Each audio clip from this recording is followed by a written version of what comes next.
I am sitting here with my wife, Kathy, who is the owner, sole proprietor of RKA Motorcycle Luggage since 1985. And she's going to discuss about her motorcycle she's had over the last 40 years. So Kathy, you go right ahead and just start talking. I started to learn to ride in 1985 on Richard's old Suzuki. It needed some work done on it. The brakes, front brakes, rotors were warped and just needed a little work. So I ended up borrowing my sister-in-law's Honda 650, which ran perfectly. And I spent a few months on that, learning to ride that. Not sure if I took my license on that or after we got the Suzuki repaired. But anyway, so I got my license toward the end of that year. And Richard and I proceeded to ride often and went as many miles as we could possibly go on the weekends around Sonoma County, Lake County, because we have these beautiful roads in both counties. And after a few years, it was obvious that the Suzuki really needed to be replaced. And in 1987, I believe, the Hurricane 600 CBR came out, and it was quite the sporty little sport bikes, as sport bikes were becoming popular. Our local dealer had a couple of them, and every time I went into Santa Rosa, I would go by the dealership, throw my leg over, and dream about possibly getting that bike someday. We weren't exactly in the position to do it, but we lived up in Lake County on Cobb Mountain, and I was waiting for Richard to come back from Santa Rosa, and some friends were going to spend the weekend with us. In fact, the man that repaired my Suzuki, Wink and Stella. So, I'm kind of getting things ready for them to visit, and Richard came in to see where I was at, and I was out on the back patio, and handed me a card and had me open it. And it had a set of keys in it. And I looked at him and I said, "What's this for?" And he said, "Go out into the garage." And there it was, black with the red stripe, CBR 600 Hurricane. And I loved that bike. It really added to my riding pleasure and skills. Spent a lot of time for 4 years riding that bike all over. And we alternated who would get the next new bike because we were using them for advertising in our business. And as it turned out, it was my turn. And we had Suzukis and Hondas, and the Ducatis were becoming quite popular and in racing also. And the 906 came out, and there was a blue one down in San Francisco, and we decided to get that. Richard had to ride it home because it was a little too tall for me. It took a couple of days for me to figure out how I would try to get my first ride on it before we got a lower seat. So we took it down to Tubbs Lane outside of Calistoga, and there was a curb on the side of the road. And Richard rode my Hurricane down, I rode my Hurricane down, and he rode the Ducati down. And we pulled up to the curb, and I said, "I think I can do this, and I'll just make sure I come back to where the curb is so I can stop the bike and be able to get off of it without falling over." And mission accomplished. And I took off, and it took a while for Richard to get back on my Hurricane and catch up with me. And of course, loving the Hurricane, I didn't think I could enjoy another bike quite as much. But the Ducati was so much fun to ride. You know, the big twin, the sound it made, it was just a pleasure. And I rode that for around 7 years. So Kathy, your 906 story is really not over, because right after we got that bike, we took a vacation. And I think if there's anything on that vacation that I would like you to talk about, would be Mexican hat. Yeah, we had the Hurricane and the 906. And we decided that we would switch off every other day and ride, you know, I'd ride the Ducati, Richard would ride the Hurricane, and back and forth.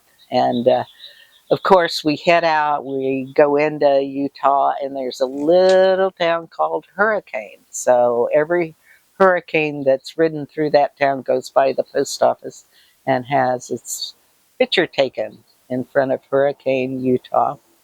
We went up through Zion, then we went on the north rim of the Grand Canyon and spent the night. Avoided getting any penalties because we had a highway patrol sitting just outside of town waiting for us to depart, because somebody reported that there were two bicycles riding really fast coming into the park. It's a long, sweeping, twisty road, but there's like RVs and cars and a 45-mile-an-hour speed limit. So luckily we had spotted the highway patrol before we did anything illegal, and we just cruised out and waved at him as we went by, and we kept it right at 45 the whole way out of the park. As we traveled, we went to the Four Corners, and we were going to go through Monument Valley and stayed at the motel that all the photographers stay at and watch the sunrise come up over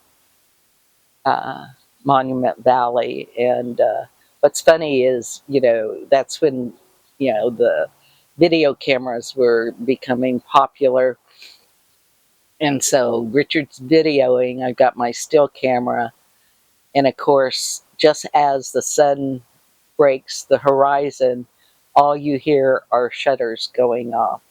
So that's kind of funny because all the video will have the shutters going off during this beautiful time.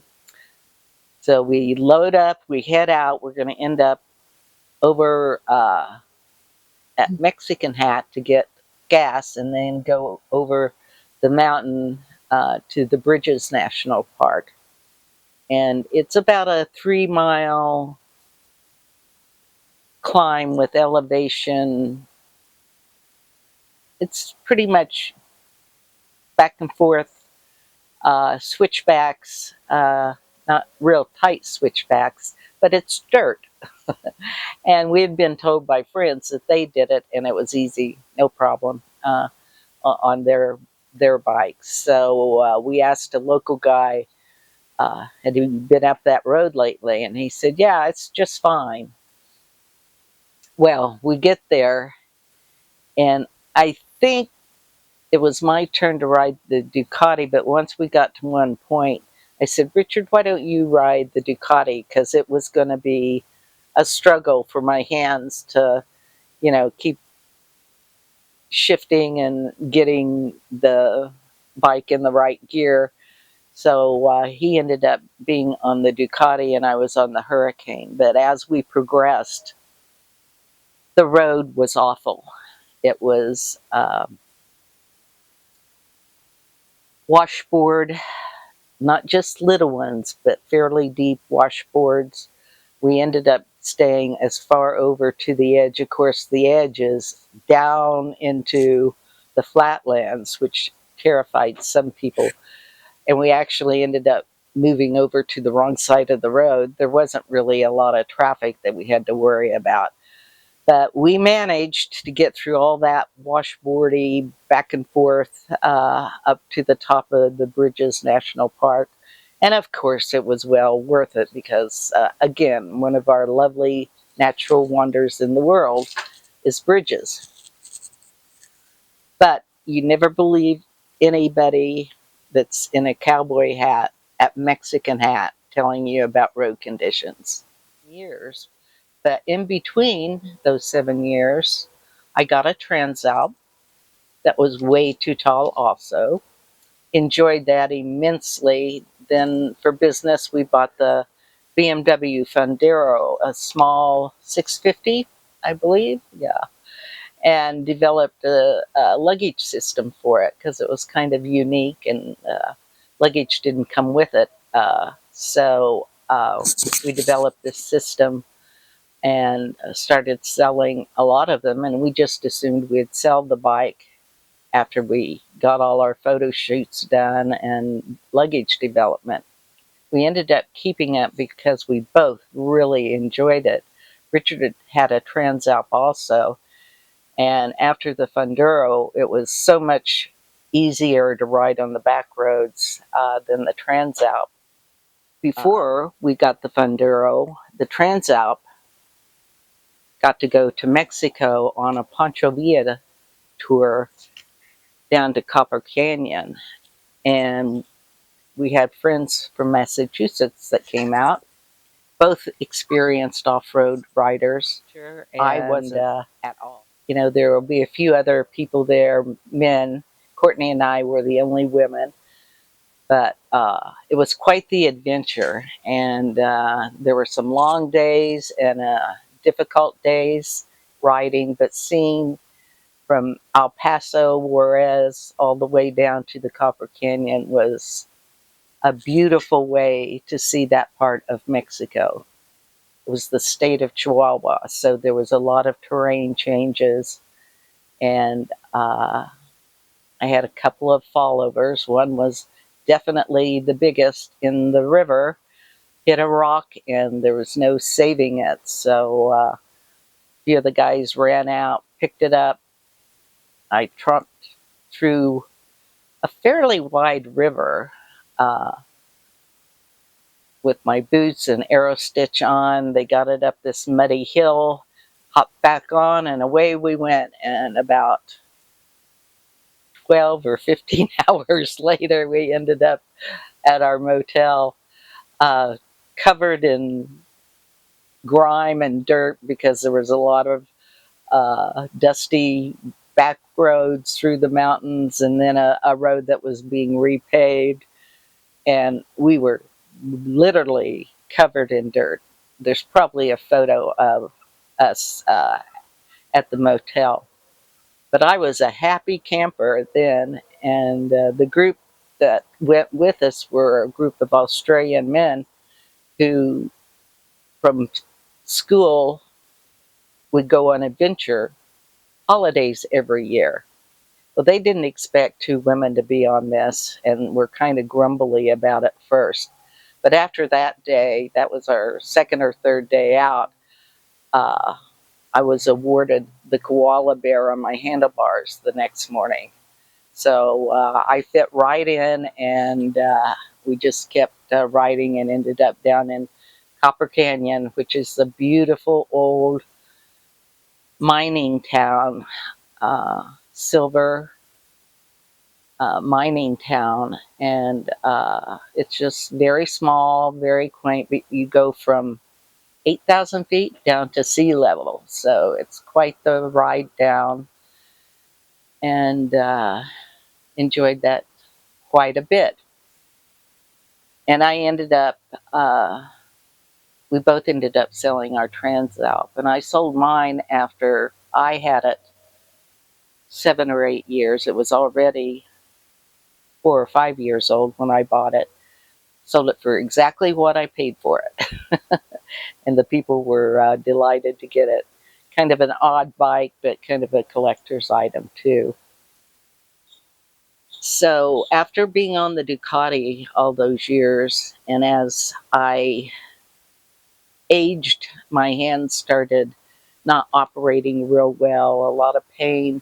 And the Ducati position was a, leaned over uh, sport bike style. And the brakes were hard to maneuver. The clutch was a dry clutch. I was starting to not feel the joy of riding on that bike anymore. So we started looking for something in the more upright position, and we came across MZ Scorpion down at one of the motorcycle shows in LA. And it was just really cute. It was yellow and still kind of sporty looking, and the position with the handlebars felt terrific after the Ducati. So we were able to load it up and bring it home with us. And at that point, after riding it a few weeks, I said, oh, this will suit me just fine. It was a single, had no horsepower, but it was fun on the back roads. I actually got to take it on the racetrack once or twice and really enjoyed it, even though it wouldn't even hit 100 miles an hour, but that was okay. I ended up selling the Ducati, and probably cried more when I sold that. But when you can't ride a bike anymore with pleasure, that's the time to move on. A few years after that, Suzuki came out with an SV 650 and a 1000 twin. And I was kind of hooked on the twin scenario, and found one in Marin, threw my leg over it. It fit me perfectly. Didn't need a lower seat. Of course, I needed a different seat because they're notoriously uncomfortable from the factory. We always got Corbin seats that were more comfortable and helped me lower the seating position on the bikes that I needed to have lowered. So that bike turned into a little hot rod. We kind of updated some of the things on it and made it perform really well. And they were starting to race them locally in the club racing.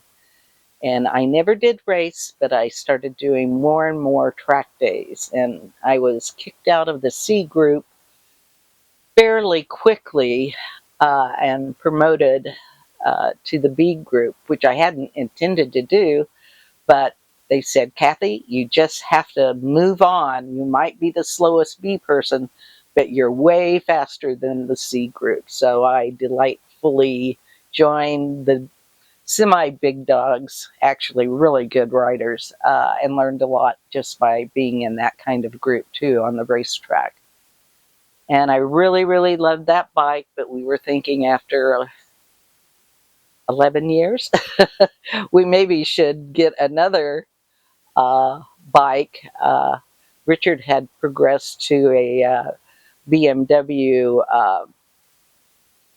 ST and was really enjoying that. Not quite as sporty as the TL or the Ducati 900 that he had, but it was time to go to more of an old man's bike, as we joke about.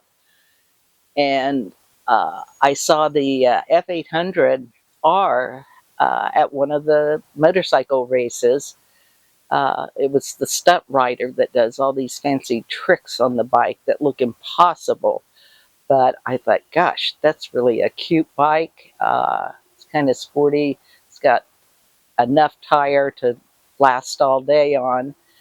And we shopped around. I ended up having to go to Sparks, Nevada to Sierra BMW to purchase it. And it was a little tall for me then. My management for being a little short was wearing boots too big for me, usually a man's boot until they started making women's boots realistically, and gave me more toes, so that helped. And as soon as I got on that and we headed across the Sierras to end up at a wedding, I was totally in love with this bike. And it was upright, it handled beautifully, it had ABS braking on it, which I experimented with, and it really does work.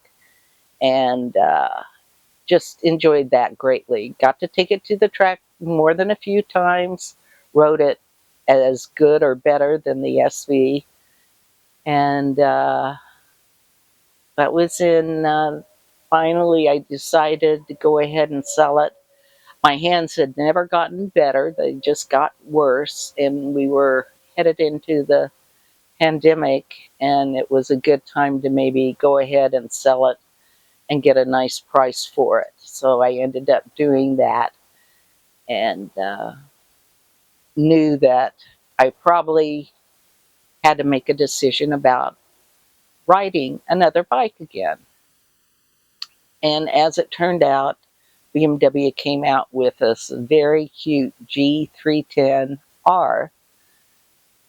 They have an R and a GS. Well, the GS is an off-road looking bike, not hardcore off-road, but that style of GS bikes. But the R was sporty, had a great paint job, and I got that. I really haven't ridden it that much since we moved to Cloverdale, and we're downsizing our stable of bikes, and we're down to just that one bike.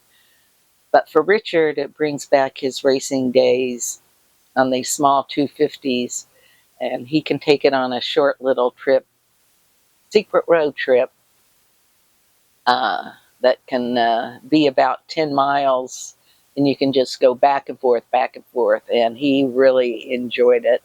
So that's kind of the end of the motorcycle story for me. People say, well, get one of those three-wheelers. Not interested. Doesn't appeal to me.